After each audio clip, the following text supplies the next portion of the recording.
79. 79 is the Metacritic score Star Wars Fallen Order got in 2019. Can its sequel, Star Wars Jedi Survivor, beat that? Welcome to another review roundup. Okay guys, we're not going to waste any time here. We're going to jump straight into it.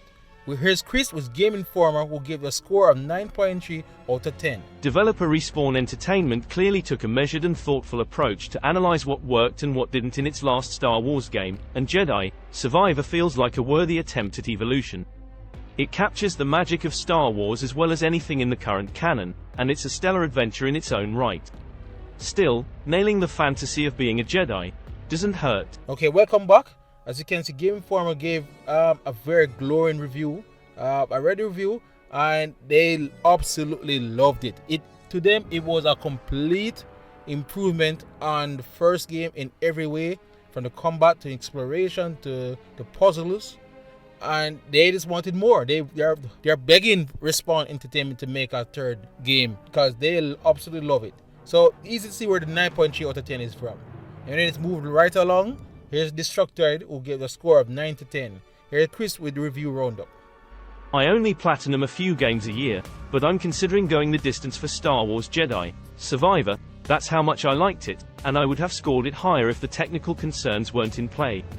After finishing up Jedi Survivor and immediately cleaning up what I had missed for fun, I found myself wishing for a world where Respawn Entertainment focused all of its energy on single-player games from here on out.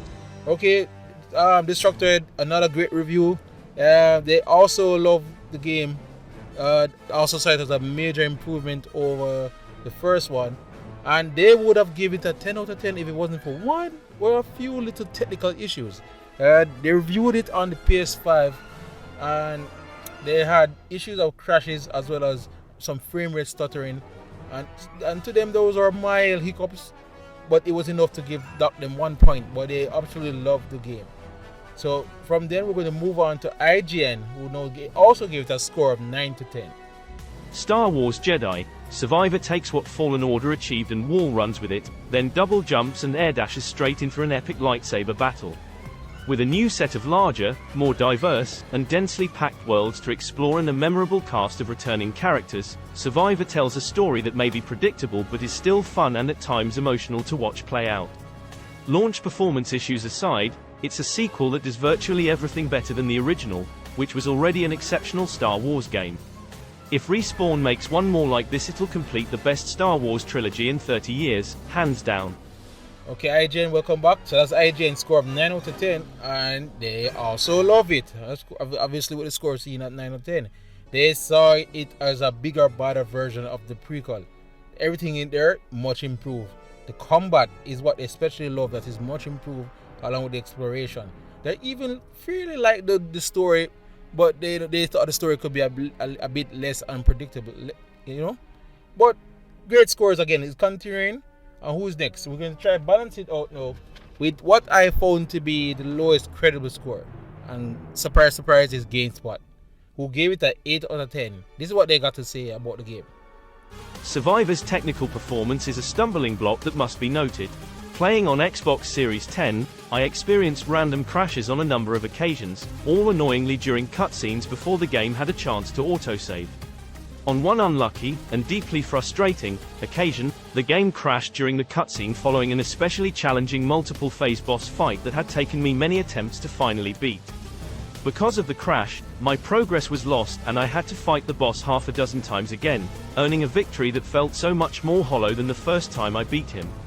On PlayStation 5, a colleague reported some occasional stuttering, screen tearing, and crashing too, and the PC version also has a variety of technical issues relating to in-game presentation, performance, and hardware optimization.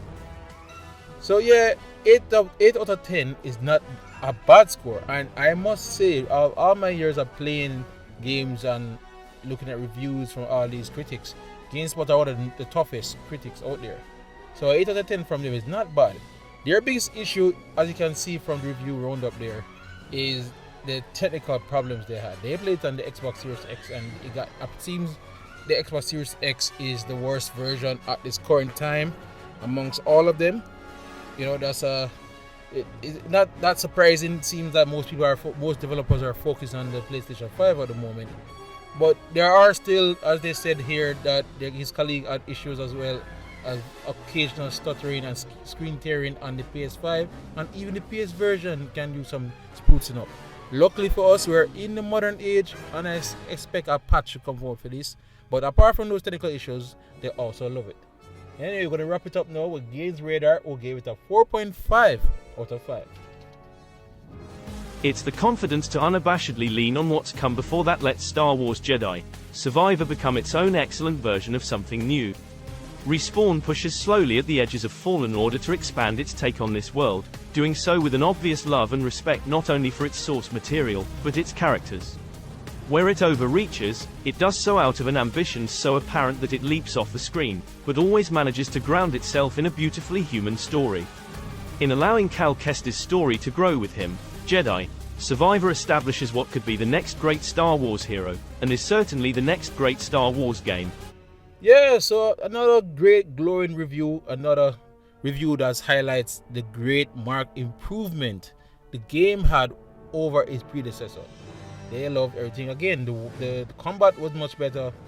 They loved the story. They especially, their favorite thing to Games Radar was the story. They felt that the main protagonist really got his due in this story, and they even believe that he can become the next great Star Wars hero, which is a big claim, really. So yeah, looking good for this game, looking good. So let's look on the overall Metacritic score, and it's a very healthy 87 from 53 reviews. That is job done. That's all you do, sequels. You expand and make everything bigger and better than the first one, and have people yearning for a trilogy. So well done to EA Sports, not EA Sports, sorry, EA and Respawn Entertainment for, bringing back. I love to see in a day of so much live service multiplayer games. It does my heart well to see the single player action adventure genre being healthy. With what is going on over Sony's first party games, I know this. You can imagine a Star Wars single player game doing so well. It does my heart well, and we see how Zelda coming out in a few weeks. So great single player games are here to stay, and I absolutely love it. As for this game, I played the first one, and as I said, I felt it was refreshing to have a more linear action adventure game from the Star Wars franchise. So of course I'm going to get this one. I thought the first one was good, so I'm looking for that mark improvement in the second one. So guys, let me know in the comments what you guys think of what the critics have to say. Of course, we will get our hands on the game ourselves this Friday, and let me know if you're looking forward to playing it. Have you already pre-ordered the game? But yeah, looking forward to it. As for House here at Blue Crescent Studio, please like, subscribe, and share. As well as if you're looking for more review roundups from us, we just finished one last week for Advance Wars, not Star Wars, Advance Wars 1+2 Reboot Camp. So you can check that out as well. But for us here at the Star Wars booth, that's it from me at MM and Blue Crescent Studio. Thanks for watching.